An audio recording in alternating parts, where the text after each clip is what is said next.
The Washington Commanders traded away Montez Sweat and Chase Young. That means Jarrett Verse, Latu Latu, Dallas Turner, you're on the clock for the Washington Commanders. We're going to talk about that and more coming up next. You are Locked On NFL Draft, your daily podcast covering the NFL Draft. Part of the Locked On Podcast Network, your team every day. What's up, family? Welcome back to the Locked On NFL Draft Podcast, your daily podcast covering your favorite draft prospects, part of the Locked On Podcast Network, your team every day. Thank you for making Locked On NFL Draft your first listen today and every day. Shout out for being our everydayers. I'm Damian Parson, always joining Keith Sanchez. We are national scouts and senior draft analysts at the Draft Network, and my guy Keith is the champion, 2019 LSU national champion. And guys, we have a fun show set up for you today, talking about trades. But Keith, let the people know what's up for the day's show. DP, on tap, we have the Commanders, right? They stole the show. They stole the show, trading away a couple first rounders for a second round pick and a third round pick. Are they in a rebuild? And then we have the Las Vegas Raiders, them simply clearing house, right? They got rid of the head coach. They got rid of the general manager. They got rid of the offensive coordinator. Antonio Pierce is taking over there. What draft needs do they have? And then we have Rasual Douglas to the Buffalo Bills. We know they need cornerback help. What does that mean for their young corner, Kaiir Elam, that they drafted just a couple years ago? And is Green Bay drafting a cornerback in this year's draft, or are they finally going to get an offensive weapon in the first round? That's what we have on tap for today's show. Listen, today's episode is brought to you by Prize Picks, the easiest, most exciting way to play daily fantasy sports. Go to prizepicks.com/LockedOnNFL and use the code in all lowercase LockedOnNFL for a first deposit match up to $100. Keith, the Commanders, and you said it, 2 high draft picks at the edge rusher position, and we knew that both of those guys weren't going to get paid, but we thought one of them would have been paid. They just go get paid by other teams because Chase Young is going to the San Francisco 49ers and Montez Sweat going to the Chicago Bears. And for me, when I look at this, it puts a spotlight on KJ Henry, who they drafted, 4th round out of Clemson, right? Went to the Senior Bowl, puts kind of some onus on him and spotlight on him as a young rusher. But Keith, I said in the cold open, Latu Latu, Dallas Turner, Jarrett Verse, come on down. Like these guys, I feel like either one of these guys should be at the top of the draft radar in a draft scenario of sorts for the Washington Commanders, because it feels like they wanted to get some potential big money guys off the roster, right? Off the defensive line, and they can just replace them with cheaper, younger players. Yeah, I mean that's what it's going to be, right? But you would think that this, with the way they drafted right over the past year, spending so many first round picks on this defensive line, when they trade away these guys, you almost feel like they're trading away the heart and soul of what this team was supposed to be. It never came to fruition, right? Because they were never consistent playoff contenders, right? But you know that's where they spend most of their draft capital. And it's like, okay, if you had a plan, that was the plan. Now when you're undoing this plan, like you say, it's like, okay, are we signaling that we're going into a rebuild? Now we start thinking about draft needs, right? It's like, okay, now you're back to needing a edge rusher, but you also need offensive line help, right? If this is an Eric Bieniemy offense, are you going to need a more dynamic tight end? Then you switch to the defensive side of the football, like we said, edge rusher, right? What does their linebacker position look like? Cornerback position, we know that they potentially have some, I don't even call it friction, right? But them and Emmanuel Forbes, trying to figure some things out. He's been benched. He's been, put 3rd, 4th on the depth chart. And some of it is explainable, right? And it's on film, reasons why. But I think it signals that I have more question marks now, to be honest with you, after trading away trading away them for a 2nd and 3rd round pick, because I don't think your defense has any identity at all. And it comes down to simply having dudes on defense. And I don't know how many dudes you have now. And it's, to me, Keith, it kind of signals like waving the white flag of 2023. Like, we know that we're not competing for the NFC East, really, and we're not going to compete for an NFC playoff berth. Like, if you're going to trade these guys away right now, it's like you're waving that white flag. Like, yeah. So are you going to get rid of Jonathan Allen? Because he seems like the one that was most angry. That was the one that was pissed off. Like, you know what I'm saying? The one that was I think Ryan Clark talked about this man had on shades, a do-rag, and everything in the locker room. He was upset because he says, 7 years he's been there. It's the same old thing. I really thought he was going to be the one to do like, listen, man, he might become a locker room issue.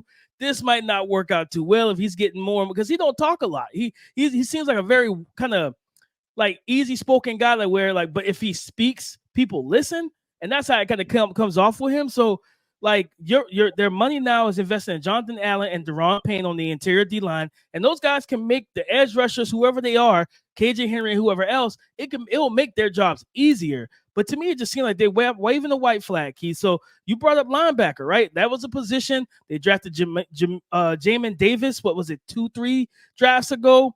He hasn't completely panned out. And when you look at this linebacker class, this is a good group. Whether it's Jeremiah Trotter Jr., Barrett Carter at Clemson, you got, I think, the young man Edrin Cooper at Texas A&M is a hot buzzing name, right? Tommy Eichenberg.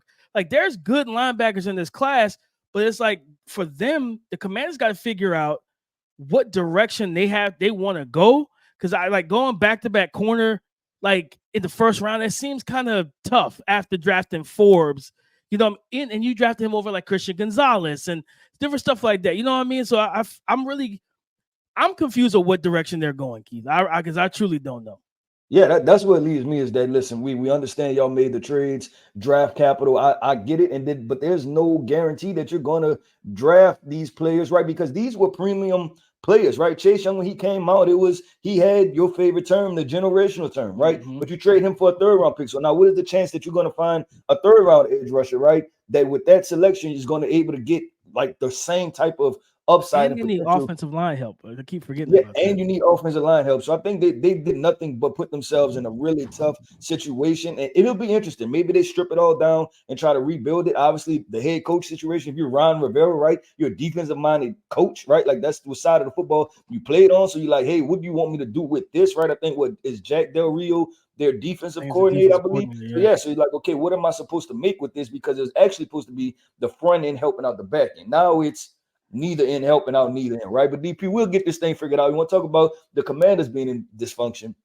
We're going to go to another one of the most dysfunctional franchises in the NFL. That is the Las Vegas Raiders, and talk about their draft needs after they just fired their head coach, the general manager, their offensive coordinator. Mind you, after they paid their head coach 10 years, $100 million, and then you fire him, after 2.5 years, I believe, then he make it to 3-4 years, got rid of Derek Carr, right? It looks like Derek Carr is not the problem, what I was saying, right? But DP, we'll get into that coming up next.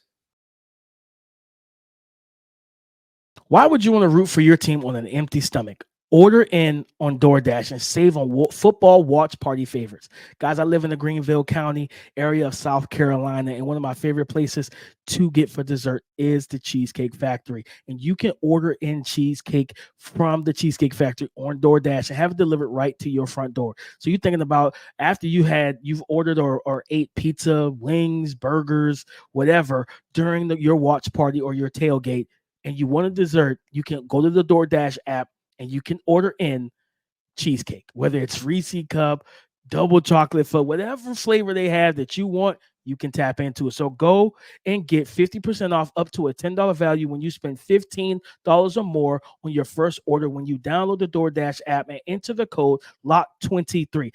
Listen to me, 50% off, a $10 value when you spend $15 or more on your first order. All you have to do is download the DoorDash app and enter the code LOCK23.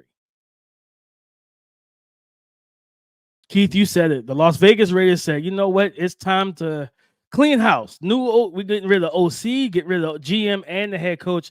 And we kind of predicted this downfall in the summer when it came to Josh McDaniels. We were like, I don't know if he's going to make it through the season. Well, DP, this is the problem. I didn't necessarily, I thought it should happen. I didn't necessarily predict it because when you're the owner, right, you're Mark Davis, it came down to your head coach told you, you know what, Derek Carr is the problem. And I want Jimmy Garoppolo. And you as the owner said, I'm with you, right? So if you are willing to get rid of your quarterback and you choose the head coach and he tells you that you're going to bring in Jimmy Garoppolo and I'm going to do good things with him, I'm expecting that you're going to have some sort of blind faith in your head coach, right? So I'm like, there's no way he's firing him because he just allowed this same guy to get rid of a franchise quarterback, right? And I'm not by no means saying Derek Carr is a top 5, top 10 quarterback, right? But he may be top 12 to top 13. I can tell you one thing, DP. he could get the ball to Davante Adams, and he's better than Jimmy Garoppolo, right? Like, and nobody was ever going to convince me that was not the case. And when we watch Monday Night Football, DP, that looked like a Jimmy Garoppolo-led team without Kyle Shanahan, without a running back, without a great defense, without George Kittle, without Deebo Samuel, without Brandon Ayuk. Right? It looked like that version of a Jimmy Garoppolo team, right? Exactly what the expectations were. So we talk about the Raiders NFL draft needs. DP, the question is, where do you start? Because you need everything. So where are you starting with this? Are you going to get your franchise quarterback from the very beginning, or are you filling out other positions? Per NFL.com, they are slated after the loss. They're 3-5. They've moved up to the number 7 pick. We talked about the Washington Commanders in the first segment. I forgot to mention they have the number 8th pick right now, right? So both are inside the top 10. For the Raiders, it's almost like deja vu.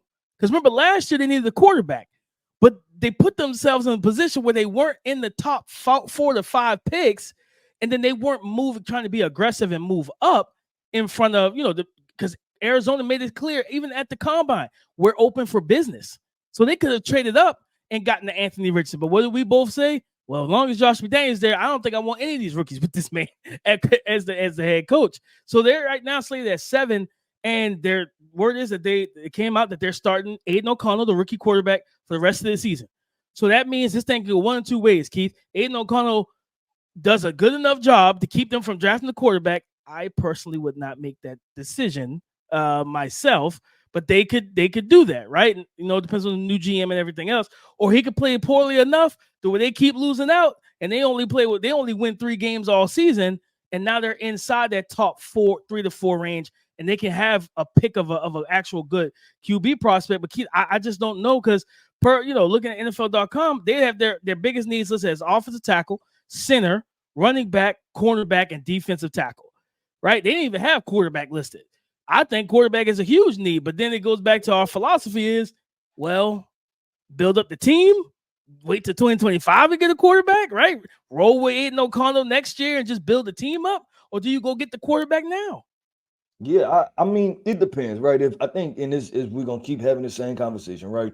For the Raiders, I think if Caleb Williams or Drake May is there and they're picking that high, and I'm expecting you want to talk about draft stock, I'm expecting the Raiders draft stock to go up, right? Meaning them to move up the draft board, right? They're a stock up team. I don't think this 3 to 5 is. I'm saying this is a false narrative. I'm sorry. I'm not buying into this. I'm sorry you're not getting me to. So I'm going to go with this, DP, that if Caleb Williams or Drake May is there, you definitely take a swing at it. And I'm expecting the Raiders to be one of those teams, because it's just not a very good football team at this point, right? I'm expecting them to be one of those teams there. So I think you get the quarterback, right? You get the quarterback, and then the other twofold part of this is the free agency aspect of it, right? And you have to, I think, make investments to protect your quarterback. But then also, this is the other thing, DP, that we said that this is a deep offensive tackle class also. So if you're trying to get offensive linemen, this is the draft, right? And this is the reason why you potentially, if y'all want to fire the head coach, the OC, and the GM,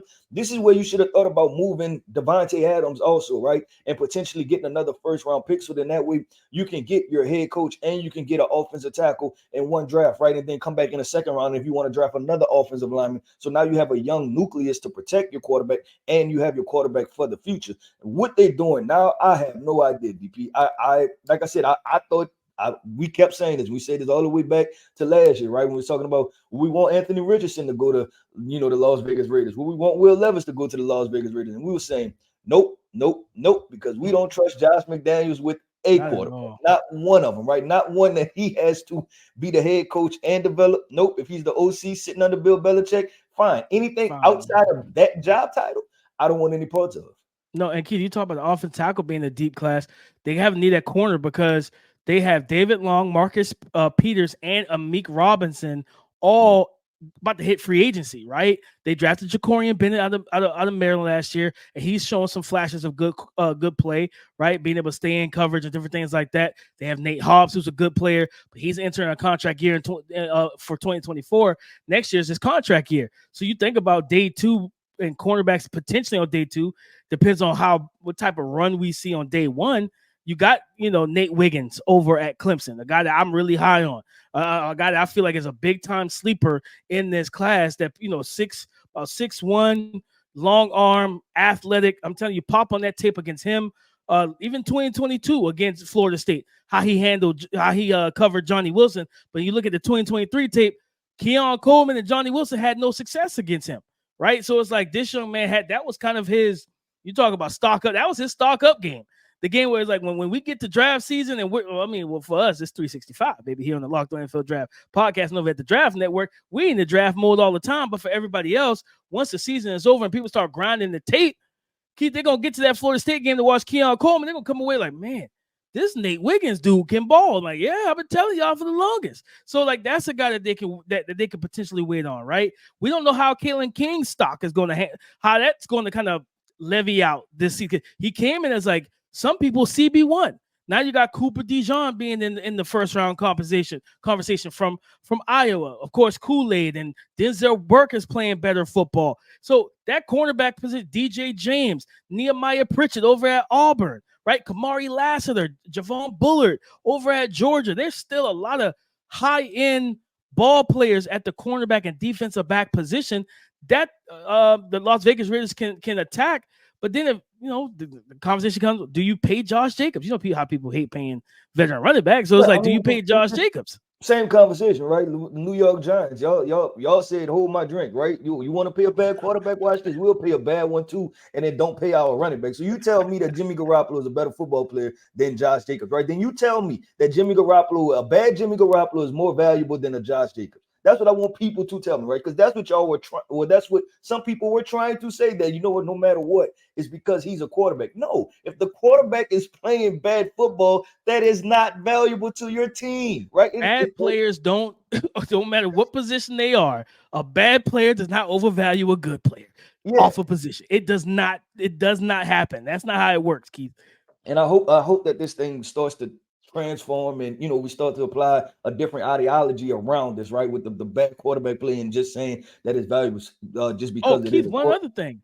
Maybe they need edge. Because then if you get a real edge rusher, you can kick Tyree Wilson down to 3-tech and let him play a position that allows him to thrive. That was a whole nother level that I'm not even sure that the Las Vegas Raiders front office in some capacity is accepting at this moment, right? Was that Tyree Wilson may have potentially never been an edge rusher from the beginning, right? And that was something that we had concerns about. We talked about it a couple podcasts ago. I think he has a sack or a sack and a half, right? And that sack came via, I think it was a free rush or something like that, right? Scramble, chase the quarterback to the sideline. You would like to say that Max Crosby and Tyree Wilson are the kind of the linchpins, the foundation of this team and this defense moving forward, but that still has to play out, right? And Max Crosby is getting older. So it's so many different ways that the Las Vegas Raiders can go. I think they dropped the bombshells today. It's interesting they did it right in time with the trade deadline. I don't know if that became a Devontae Adams where like, it's either me or him, right? One of the two, right? And him getting rid of Derek Carr,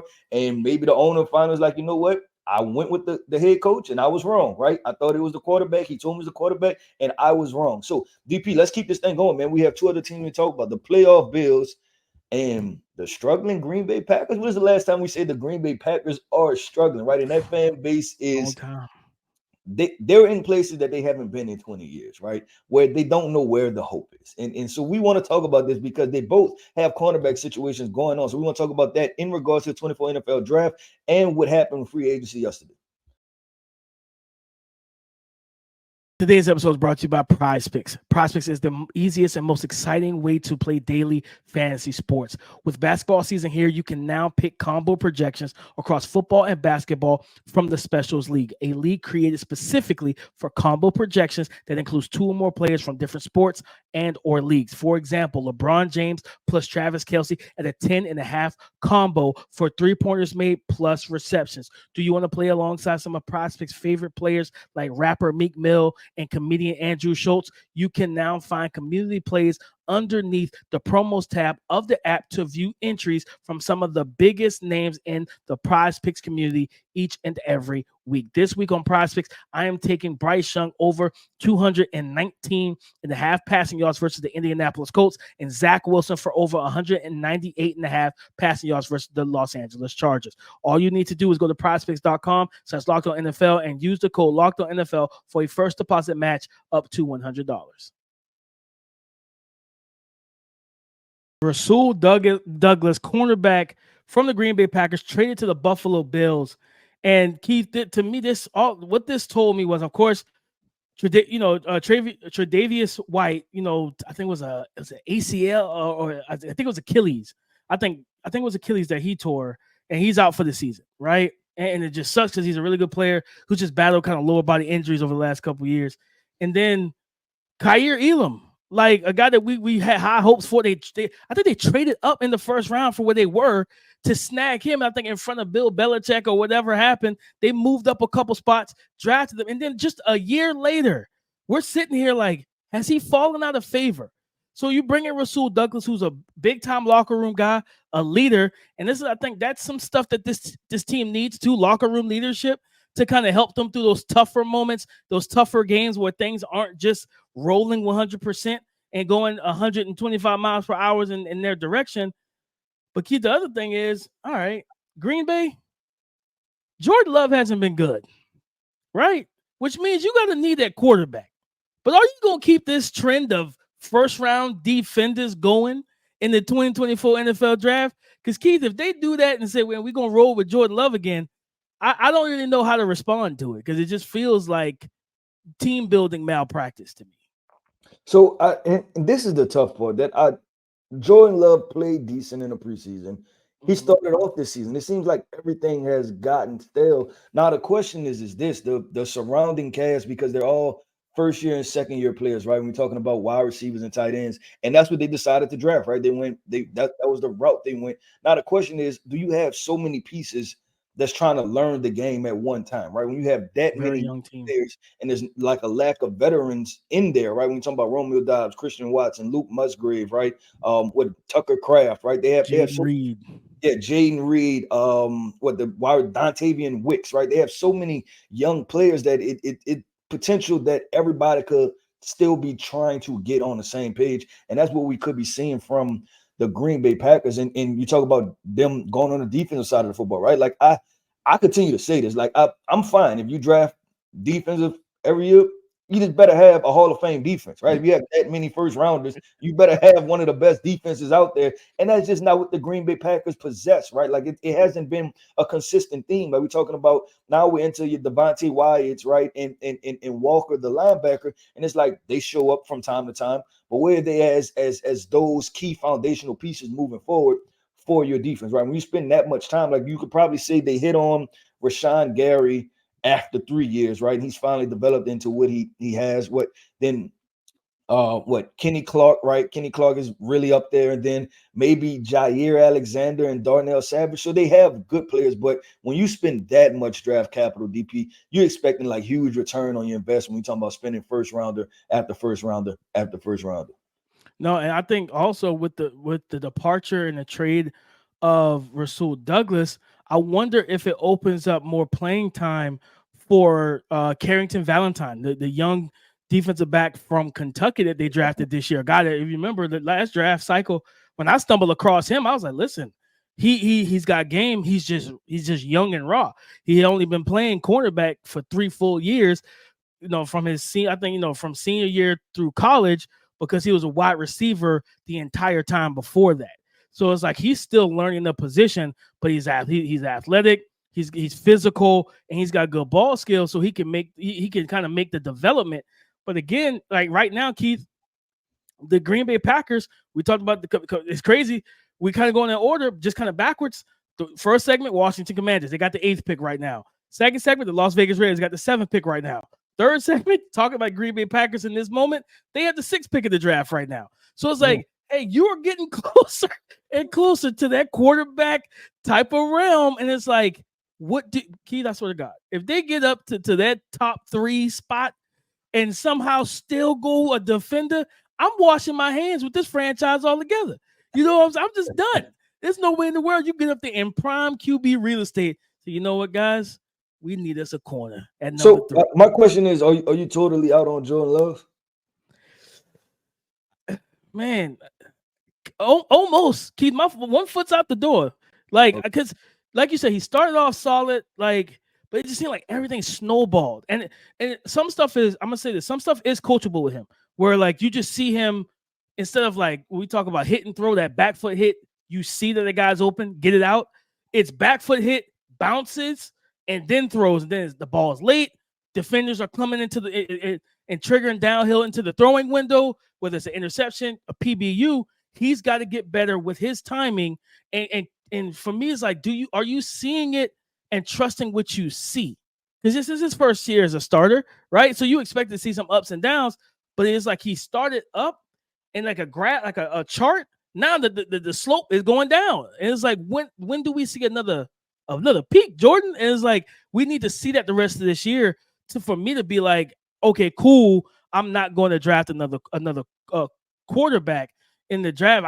I don't want them to get so high up where, now don't get me wrong, if you at 3 and you feel comfortable with Jordan Love and you say, hey, let's go Marvin Harrison Jr. if he's still on the board, I'm not going to argue with you. David Bakhtiari, right? Had another leg injury out for the season. Maybe you go Olu Fashanu if you don't like what you see completely from Rasheed Walker that you got out of Penn State, right? Maybe you go back to Penn State and get the more talented prospect in Olu Fashanu. This team can go a litany of ways, Keith. I just don't know what their plan should be. All I know one thing, I better not see another corner off the board in the first round. I don't want to see that. I don't want to see another defender, Keith. I can't do it. DP, they are fully committed. It will happen. They are fully committed to it. But DP, talking about fully committed. We are fully committed to being your dynamic duo, man, for everything the NFL draft, man. Draft season is just kicking up, which means we are just getting started with our content that we are giving to you guys. I want to say, man, shout out to our everydayers. Thank you for tapping in with us every single day, man. We appreciate the listens. We appreciate the comments. We appreciate the likes. We appreciate everything. The subscribes, man, we see it. We value it. Heading into draft season, I promise you the content is only going to continue to elevate. These conversations are only going to continue to elevate because the content will produce itself, because the NFL is always entertaining, man. But I am Keith Sanchez. You can find me on Twitter at DTalentCode. Man, you talk to me because I like to talk back. That is DP Damian Parsons. You can find him on Twitter at DP_NFL, man. Y'all talk to us. Go subscribe and follow for free on YouTube or wherever you listen to podcasts. Get the latest episode as soon as it is available. Like Keith said, man, listen, guys, thank y'all for making Locked On NFL Draft your first listen today and every day. On tomorrow's show, we got to make a statement. Where you at? Listen, we talk about where's Waldo. We got our hands out. We're looking for those prospects that we want to see show up sometime this year. And then we're going to have rookie spotlight. Who is on the spotlight? Who's the spotlight on for these rookies heading into week 9 of the NFL season? All of that and more on tomorrow's episode. Listen, talk to us because we do talk back. Come and join the conversation again tomorrow on the Locked On Podcast Network. Your team every day.